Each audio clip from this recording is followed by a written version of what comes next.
Oh hi, my name is Marza. That felt so good. Welcome to my YouTube channel. Okay, that was stupid. I just wanted to try it. Queer flagging, what is it? Throughout history, members of the LGBTQIA+ community have communicated to one another in secret codes. It's very cool and it's very sexy, but it can also be a critical defense against persecution or physical harm. So it's sexy and cool, but it's not all fun and games, okay? Today we will be learning as many queer flags as I can possibly teach you through the art and merchandise of Taylor Swift. But Marza, I hear you saying, Taylor Swift isn't gay.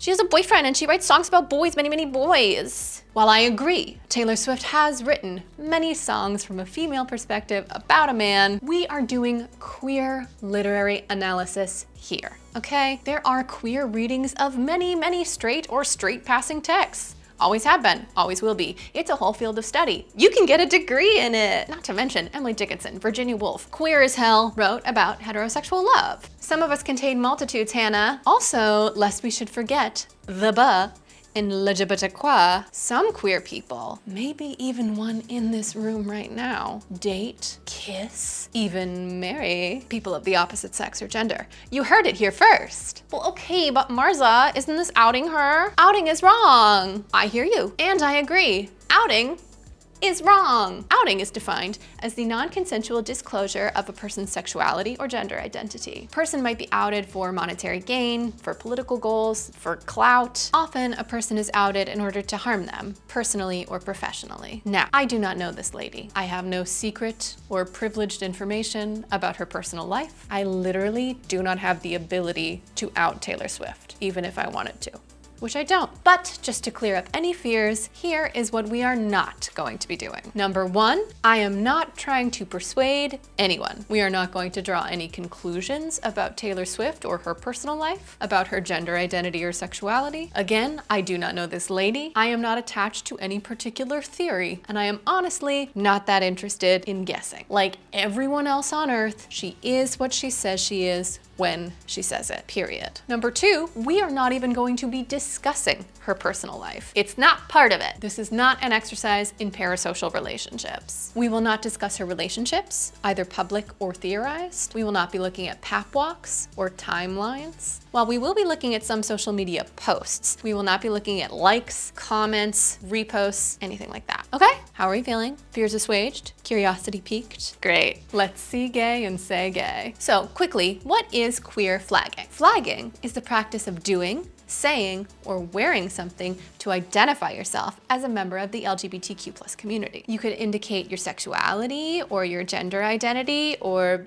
shall we say, preferences. Some flags are obvious, like literal pride flags. These are intended to be understood by a wider audience. It helps with visibility. It normalizes queer identities to straight people. It's great. Other flags are more subtle, more in-group, more if you know, you know. By design, this kind of flag has inherent plausible deniability. If someone knows the code, you can safely recognize each other. If someone doesn't know the code, it doesn't look like anything. Sometimes a hanky is just a hanky, and everybody carries house keys. Time for a costume change. That felt very Taylor. I feel like I nailed that one. We're gonna start in perhaps a very obvious place, and that is with literal pride flags. If you're a human being who lives on Earth, you've seen this flag before. The rainbow flag, the pride flag. It was designed in the 1970s by Gilbert Baker, and it was intended to be an inclusive flag for the entire LGBTQ+ community. In 2018, Daniel Quasar gave us the progress flag by adding the black and brown stripes from the Philadelphia pride flag to represent racial intersectionality and the light pink and light blue stripes of the trans flag. It's also sometimes styled with the purple circle and yellow of the intersex flag. As every corporate merchandising team will tell you, you can put the rainbow fucking anywhere. You can wear it on clothes. Lots and lots of ways on clothes. You can put it on pins. You can incorporate it into design choices. You could incorporate it into a set if you felt like it. You can use literal rainbows or you can use cutesy little drawn rainbows. All ways are valid ways of flagging. Of course, a rainbow is just a rainbow, but sometimes it's gay. Moving through our history of pride flags, let's get straight into the bisexual flag. One of my personal favorites, the blue, purple, and pink bisexual flag, was designed in 1998 by Michael Page. Much like the rainbow flag, you can put this on hair, on clothes, or in design, much in the same way. Bisexual lighting also gained popularity in the 2010s and is also sometimes used as a flag. Taylor Swift sings, "Time, glorious time, gave me the blues and then purple pink skies." And that would be a really cute way to flag the bi flag, if you wanted to. Next up is the pansexual flag. A riff on the bisexual flag, the yellow is intended to represent other genders, or a broader understanding of gender. Its creator is unknown, but it first appeared on the internet around 2010. Here is an excellent flag of the pansexual flag without pansexual musician Brendan Urie in Taylor Swift's Me music video, wearing a suit dotted with flowers in the color of the pansexual flag. It should be noted that sometimes pansexual is considered under the broader umbrella of bisexuality, including by Stonewall. I am one of those annoying people who uses both interchangeably because I find that the jokes for pansexuality are a little more tolerable, but the bisexual flag is cuter, so I use them both. The lesbian flag has gone through many iterations, and this version, the sunset flag, was first designed by Emily Gwen in 2018. The sunset flag is probably the most widely used at this point in time. In the following year, Taylor used this color scheme in the Me music video. Cute! She's also used this color scheme on her outfits in the Eras tour. It's a cute color scheme, I don't know. Sometimes colors are just colors. Moving away from literal flags, but staying on the theme of color, lavender is a gay color. It just is. Do whatever you need to do to accept that, it's just true. Gay men used to be described coyly or mockingly as having a streak of lavender. The McCarthy-era threat to queer people was called the Lavender Scare. Marriages, where one or both partners are queer and often closeted, are referred to as lavender marriages. And in 1969, pro-queer protesters wore lavender sashes and armbands when they marched from Washington Square Park to Stonewall a month after the Stonewall Uprising. In response to criticism from Betty Friedan, lesbian activists reclaimed the phrase, the Lavender Menace. Taylor accurately uses the color lavender for queer coding for the little boy who's gay coded, reading a fashion magazine while he's bullied by the football team. Also, like the entirety of the Lavender Haze song and music video, Taylor says that the phrase lavender haze was a very popular phrase in the 1950s for being in love, which it was not. Moving on, part 2. The origin of flagging. You might think pride flags are the origin of the term flagging, but they're actually probably not. It likely refers to hanky code, which was used in cruising culture by gay men in the 1970s. You would put a simple handkerchief in your pocket with different colors and sides of the body denoting different roles, preferences, or identities. So the hanky sticking out of your pocket was flagging. Get it? It's a little flag. Hanky code was then adapted for the women-loving women in a lesbian zine. Though another popular way that lesbians and women-loving women flag is with carabiners. Like hanky code, you would put a carabiner on one side of your body or the other to denote something that I'm probably not allowed to say on YouTube. Carabiners are associated with lesbians as a flag in part because of their functionality. Femmes, famously good at making everything cuter, also sometimes wear it on jewelry. Taylor Swift wore the Mateo, New York men's carabiner lock link bracelet as recently as the 2024 VMAs. And on the last weekend of the Eras tour, she dropped a lavender hanky to her merch shop. Cute! Another thing you could wear to flag are flannels. This is definitely a more covert flag, especially these days and to the straight eye. I feel like these gained a lot of popularity as a flag in like the 2010s BuzzFeed era. Shortly after, in the mid-2010s, in the Bleachella era, and then going into Reputation, Taylor Swift also wore a lot of flannels. After Taylor Swift started doing it, flannels just kind of became popular for all girls, and it became a much more agonizing is she or isn't she. So still a flag, but like very heavy on the plausible deniability. As we all know, Taylor Swift loves to Easter egg on her nails. In another example of the straights accidentally co-opting a flag, in the 2000s and early 2010s, femmes were flagging with fingernail polish. They would paint one nail, usually the fourth finger, a different color, which was, of course, adorable. And so the straights saw it, the straights started doing it, they called it a fashion nail. It's not really a flag anymore, but short nails are definitely still an enduring flagging classic. Women with short nails aren't always flagging, but it is definitely a flag. But short nails are also a guitar player thing. That Venn diagram is not exactly a circle, but I will say that the middle section is thriving. Part 3 is lyrics and queer themes, and we are gonna go as rapid fire as I can. Number 1, closets and closet imagery. Being in the closet is, of course, the phrase that we use for someone who is not yet out, publicly owning their queer identity. And before anyone starts, there are lots of valid reasons to be in the closet. I don't care how much money you have. I don't care how famous you are. You get to decide when or if you come out. Period, period, period, period. How controversial yet brave. But closet imagery absolutely can be a queer theme. That's not a stretch. Taylor has used closet imagery in music videos, promotional materials, and tour visuals. She's also referred to closets 6 times in her discography, though I'm just gonna talk about the 4 that I think are the most relevant. Then You Won't Have to Cry or Hide in the Closet from 7, and The Skeletons in Both Our Closets Plotted Hard to Fuck This Up from Cowboy Like Me, and Whether I'm Gonna Flip You Off or Pull You into the Closet from I'm Gonna Get You Back. So in chronological order, Taylor uses closets to refer to a place where you hide from pain, a place where you keep your deep dark secrets, a place where you put your childish forgotten dreams, and a place you wanna go with your ex-lover. Interesting. Hairpin dropping. Dropping hairpins was a phrase originally used to describe gay men dropping hints, either accidentally or intentionally, about their queerness, because hairpins are a female-coded item that a straight man wouldn't have. Dropping hairpins has also now been more broadly recognized for the entire queer community. Dropping little gay hints. You dropping hairpins. You get it? Did I put that there? Oops. Taylor inserts hairpins into 2 common phrases in 2 of her songs. In The Great War, she refers to your finger on my hairpin trigger. And in Right Where You Left Me, she sings, you could hear a hairpin drop, a play on pin drop. I'm not a lyricist. Maybe they just scanned better. Maybe she's got hairpins on the brain. Moving on,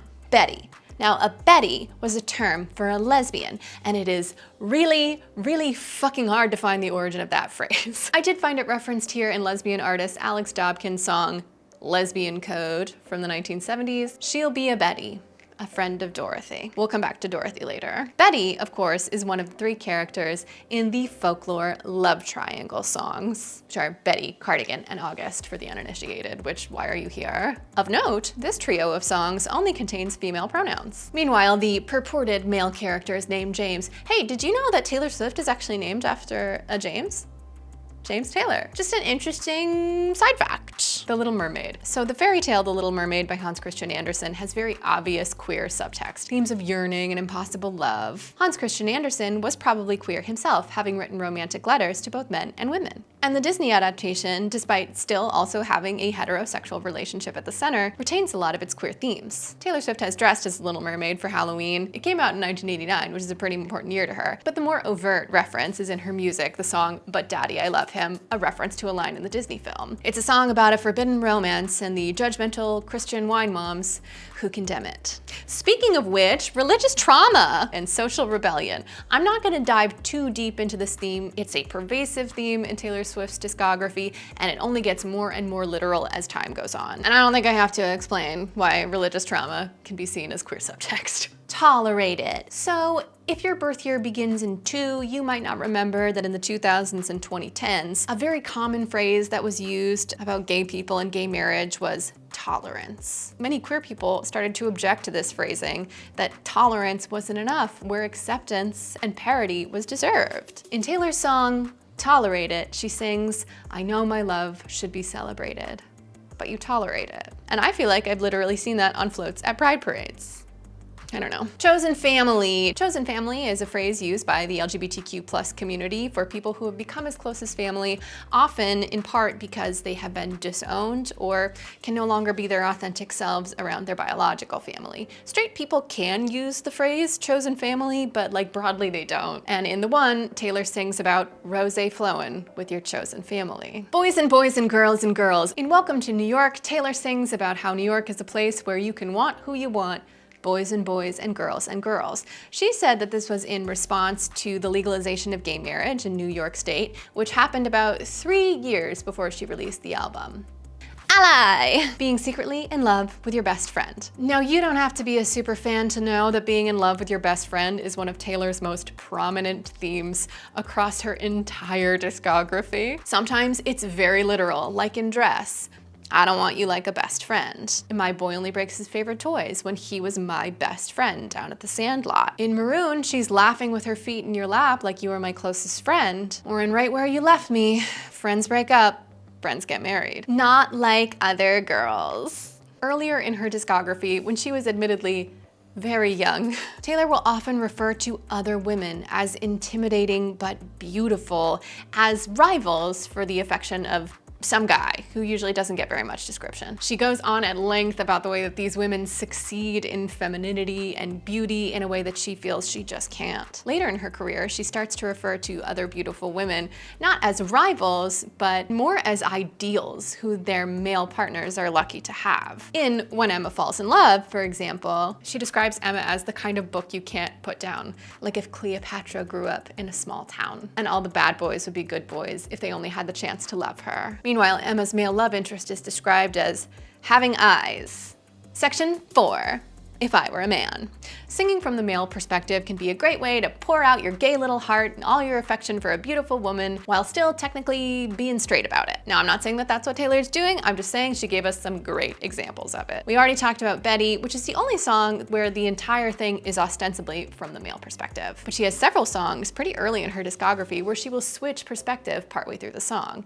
In Our Song, she sings the chorus from the man's perspective, and in both Mine and Love Story, she changes perspective at the very end of the song in order to effusively declare her love for the female character. In Mine, she was the best thing that's ever been mine. And in Love Story, Marry Me, Juliet, talk to your dad, go pick out a white dress, in the first person. Now, this could also convey a sense of immediacy, but Part 5, They Don't Know How Much I Miss You. Getting flirty with pronouns is queer, it's fun, it's gay. There are a lot of videos that people say it sounds like Taylor Swift changed the lyrics from he to she in some live performance, but in my opinion, those are all too unconfirmed and too ambiguous for this list. But don't worry, there are still plenty of other ways to be flirty with pronouns. Let's let Taylor teach us how. Option A. You could cover a heterosexual song by someone of the opposite gender and leave the pronouns alone. We have a great version of this when Taylor Swift covered Riptide by Vance Joy. And like, sure, it sounds gay when I'm singing it, but I'm literally just singing it the way it was written. I'm just staying true to the original. What do you mean? Option B, you could smoosh a little gender surprise onto the end of a line in, let's say, a convoluted bridge with a lot of run-on sentences. For example, bet I could still melt your world, argumentative antithetical dream girl. This way, only the grammar nerds are going to notice that you did a gay thing. Grammar nerds also usually being queer. And since I summoned the grammar nerds, I know girl is a noun and not a pronoun. Okay, but I can only do so many sections in this list. I know that you know what I mean, okay? I'm sorry. Option C, you could alternate between multiple people in one song. For example, from switching from a third person singular pronoun to a personal pronoun. For example, in Ready For It, when Taylor sings, knew he was a killer first time that I saw him, but also in the middle of the night, you should see the things we do. She couldn't just be switching tenses arbitrarily or I guess bragging to a random person. What do I know? Or option D, my favorite. You can use rhyme and meter as sneaky little poetic redirects. By surprising someone with a change in rhyme or meter, you could draw their attention to that lyric and say, why did you say that? You should have said the other thing. Let me give you an example. In the song The Very First Night, Taylor sings, "'Cause they don't know about the night in the hotel. They weren't riding in the car when we both fell. Didn't read the note on the Polaroid picture. They don't know how much I miss you." Okay, well hold on, let's break this down for a second. Let's look at the rhyme scheme. Line 1 rhymes with line 2. That sets us up with an A-A structure. It would be reasonable to expect that that would be followed by a B-B structure, a classic 4-line poem A-A-B-B structure. Instead, what we get, A-A-B-C. Now, one thing that would have rhymed with B is they don't know how much I miss her. But she doesn't do that. She says, they don't know how much I miss you, which doesn't rhyme with anything. She could also easily have styled it like picture. They don't know how much I miss ya, but she didn't do that either. And if I know one thing about Taylor Swift, I know she wants us to read the lyrics. And this is an interesting redirect. That's all I'm gonna say. Now, with all of this talk about grammar, I would be remiss if I didn't point out the time that Taylor Swift herself corrected Princeton for including a misquote of one of her lyrics in an exam about pronouns. They claimed that her grammar was wrong, and she said, "You didn't get the lyric right. Accuse me of anything," she hashtagged. "But do not attack my grammar." I know I said no social media likes, but I'm gonna count a hashtag as a social media post, which I am doing primarily because I think this is a matter of principle for Miss Swift. You can accuse her of anything you want, but don't attack her grammar. She knows what she's doing with those pronouns. Part 6. It's nice to have a Dorothea. The Wizard of Oz has long been associated with the LGBTQ+ community. It has everything. Rainbows, social misfits, queer icon Judy Garland. Referring to someone or yourself as a friend of Dorothy became such a well-known phrase that in the 1980s, the Naval Intelligence Service launched a whole investigation into finding this mysterious woman named Dorothy who seems to know all of the gays. That's real, that's true. And a great example of a queer flag being extremely successful and achieving its secret mission. For obvious reasons, lots of queer people like to reference The Wizard of Oz in their work. For example, Elton John in Goodbye Yellow Brick Road, which he released just 3 years before he first came out. Now, Taylor has referenced The Wizard of Oz extensively, probably most literally in the Me music video and the Karma music video. Some people hear parallels between her lyrics in Out of the Woods and the refrain from Wizard of Oz called Optimistic Voices, aka Out of the Woods. Could definitely be considered a reference or a call and response to Taylor Swift's song Out of the Woods. In the film during this song, the characters are escaping from the woods and frolicking through the poppy fields. Taylor visually references this scene in the Me music video. And at the same Halloween party where Taylor Swift was dressed as the Little Mermaid, her friend Blake Lively was dressed as Dorothy. So she went as a friend of Dorothy, you could say. One could say, of course, Taylor herself has also dressed as a version of Dorothy in the Karma music video, complete with ruby red slippers and a yellow brick road. Oh, did you know that in Disney parlance, when someone plays a character in the parks, it's called being friends with that character so as not to ruin the magic? Just a cool fun side fact. Now, Taylor's song, Dorothea, obviously very similar to Dorothy, although they are not exactly the same name. You're right, lock me up. At the very least, definitely has some queer subtext. But at the Eras Tour, when she mashed it up with the song It's Nice to Have a Friend, and then sang It's Nice to Have Dorothea. With all of the above context, that all starts to feel a little pointed, doesn't it? Part 7.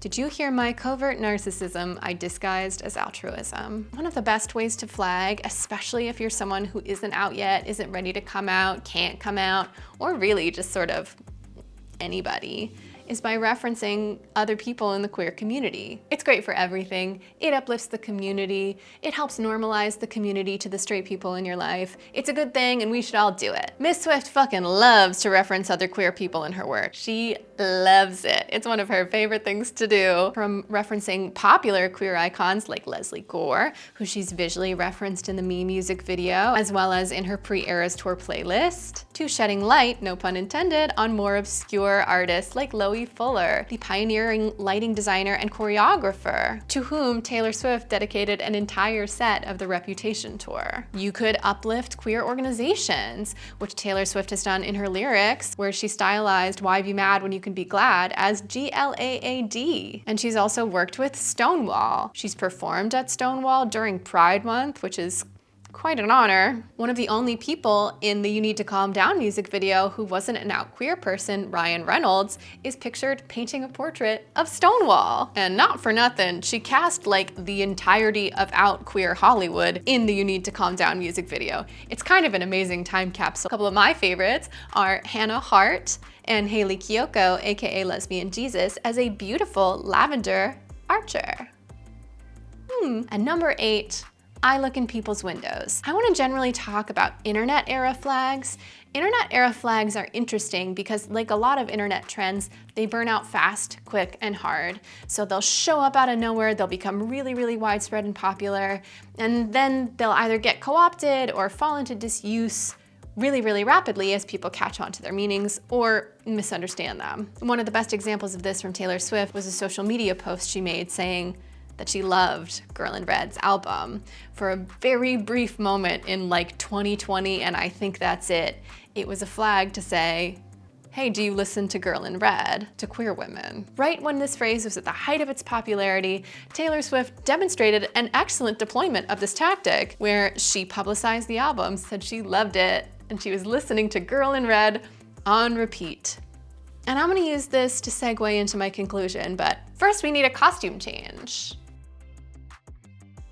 I cannot imagine what it would feel like to be as famous as Taylor Swift. I'm not saying she's queer, but what I am saying is if she is. Can you imagine how hard it would be if every time you flagged, because you are so famous and so associated with like being America's sweetheart, that just becomes a straight fashion trend? What a strange isolation that must be. Obviously, this is like extremely theoretical, abstract empathy for a problem that might not exist.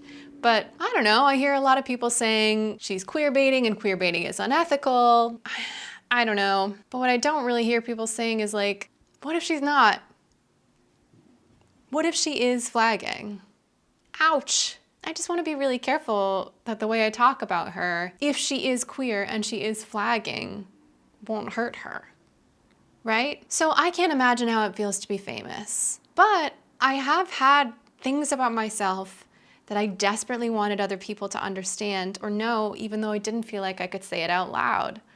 I wore certain jewelry, I cuffed my little pant legs, I wore certain outfits. I posted cryptic song lyrics on social media. I joined the Gay Straight Alliance in high school. Oh, little baby Marza.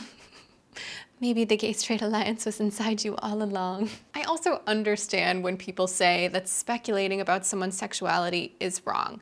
I get where you're coming from, but I do sort of disagree with the premise because we speculate about people's sexuality all the time. I think you should take people at their word and accept whatever identity they choose to describe themselves with. But to say all speculation is wrong is frankly homophobic. Put down the keyboard, I'm going to explain. Take me, for example. I am someone for whom a lot of people speculate about my sexuality, and they are wrong. If they see me with my husband and they assume that I'm a straight lady, that's a reasonable guess. It's wrong, but it's reasonable. But nobody thinks of that as harmful. Now, if I had married a woman, people might see us together and say, hey, that's a gay lady, which would still be wrong. I mean, they would probably just say, oh, look at those two very close best friends, but that's beside the point. Anyway, the point is, speculating about someone's sexuality is only harmful because of the way our homophobic society treats LGBTQ plus people. It's not harmful because it's an insult. So if you are the kind of person